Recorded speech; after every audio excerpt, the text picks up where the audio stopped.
Hi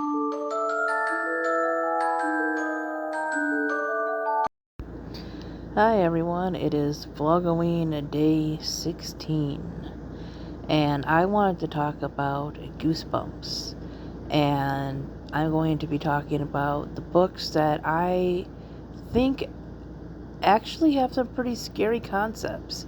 Now, Goosebumps is obviously scary books for kids, but some I feel are actually scarier than others.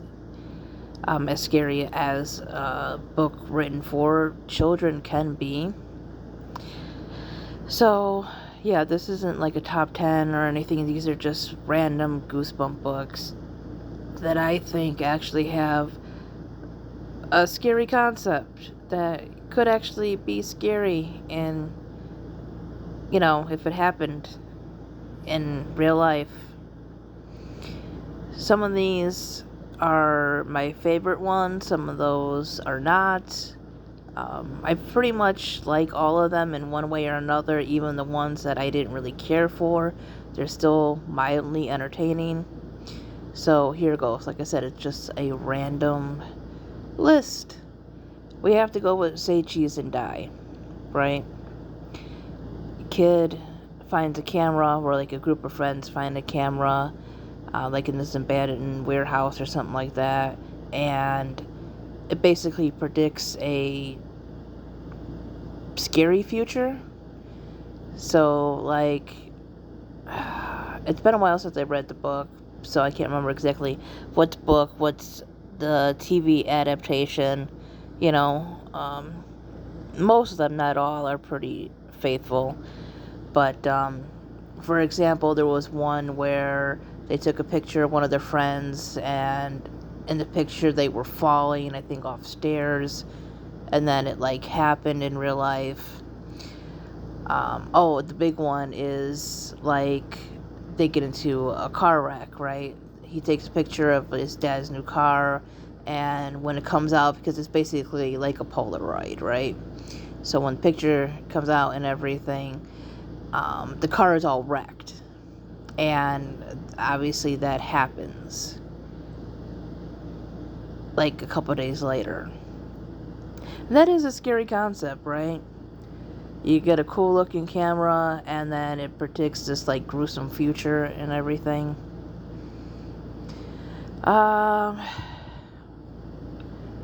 It's not a well-loved book. It was my first Goosebumps book, but the concept is, it's a little out there, but the idea of chicken, pretty scary. I guess you would call that body horror. I'm not a big fan of body horror. I don't really like gross things, but this one's kind of mild. I mean, it is Goosebumps. These kids basically anger this woman who's basically a witch, and as punishment for their rudeness, basically, they start turning into chickens, right? Like, their mouths, like, go hard, like beaks and stuff, and they start, like, growing feathers, basically becoming chickens. And, that concept is pretty ridiculous. It still is kind of scary to think of, your body changing into an animal. Beware the Snowman. Again, a kind of ridiculous concept of evil snowmen. But the book itself was very, like, atmospheric and cold, and just had, like, this eerie feeling to it. So this girl moves to this, like, cold country. It's made up. I think it's called Sherpia or something like that. And these people have these weird looking creepy snowmen, and there's, like, this legend of this snowman. So yeah, like I said, kind of a silly concept, but it is in, like, my top 5 of Goosebumps. Beast from the East. This one has, like, a bright, colorful, like, cover, which I love. And it's, like, about this girl who wanders into, like, this brightly colorful, odd forest because she's looking for her two brothers. and these monsters make her like play this game of trying to get to the other side before I think it's like dawn, or they're gonna like eat the family or something like that. It's been a little while since I read it, but I really enjoyed it. I think that was like my number 3 favorite Goosebump book, if I remember how I ranked it. And you know, playing a game of survival is always a scary concept.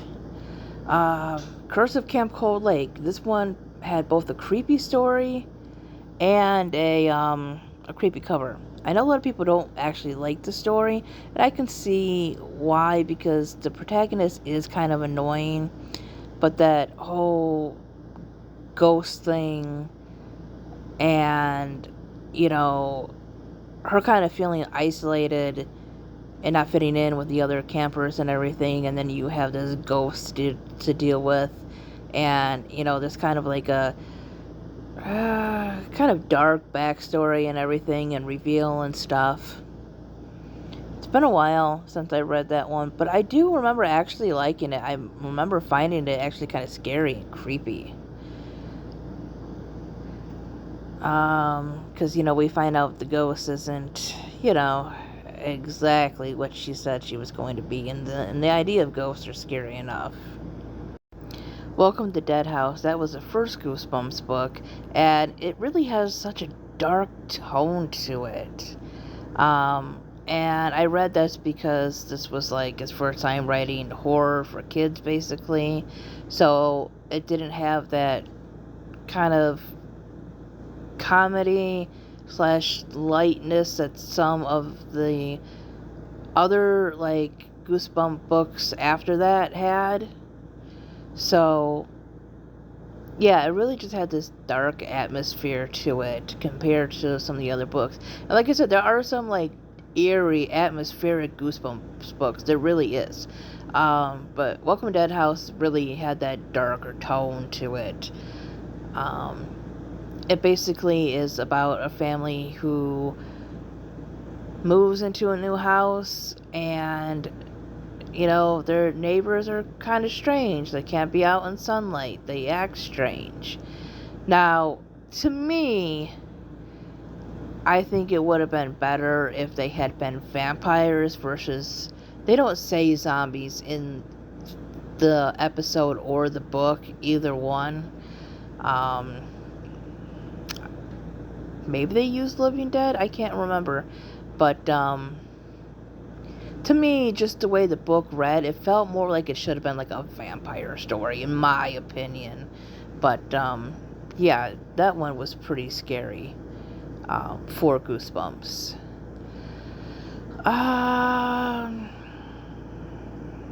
I would say Welcome to Camp Nightmare. That one had one of my favorite twists. I know a lot of people don't like the twist, but I liked it.